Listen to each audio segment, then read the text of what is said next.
Καλησπέρα λοιπόν. Άλλη μια φορά εδώ πέρα στο κανάλι του Γιάννη 1983 και θα κάνουμε μια αναδρομή την προηγούμενη Παρασκευή, την προηγούμενη Κυριακή βασικά που είχα πάει για αγορές, 4 του μήνα, και ξεκινήσαμε με μια δισκάρα των Blue Oyster Cult. Εδώ είναι και το εξώφυλλο.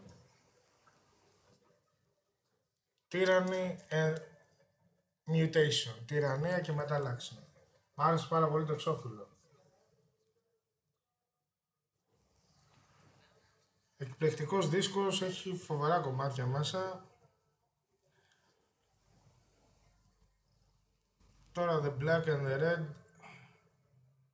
The Red Baby Icy Dog, Teen Archer, Mistress of the Salmon Salt. Εκπληκτικός δίσκος και μπορώ να πω μία από τις μπάντες που έχουν επηρεάσει άλλους. Και μετά αγόρασα και ένα δίσκο του ελληνικού ροκ.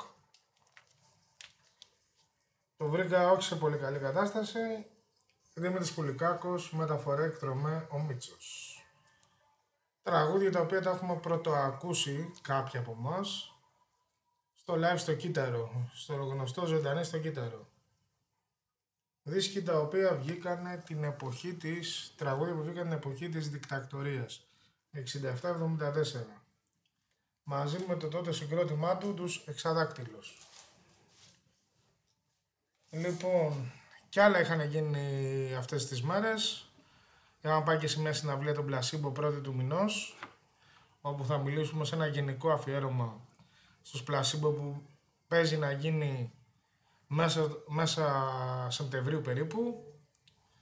Κατά τα άλλα αυτά, θέλω να δώσω χαιρετισμούς σε όλους τους φίλους, στο John Stormbreaker, στο Μαρίνο, στο Στράτο τον Ελευθεριάδη, ο οποίος έβγαλε και μια κομματάρα διασκευή σε ρας, respect φίλε Στράτο, στον Heavy Metal Collector, ο οποίος περιμένω κι άλλα live του, και σε όλους τους φίλους που βγαίνουν και μας δείχνουν τις αγορές τους και τις προτιμήσεις τους.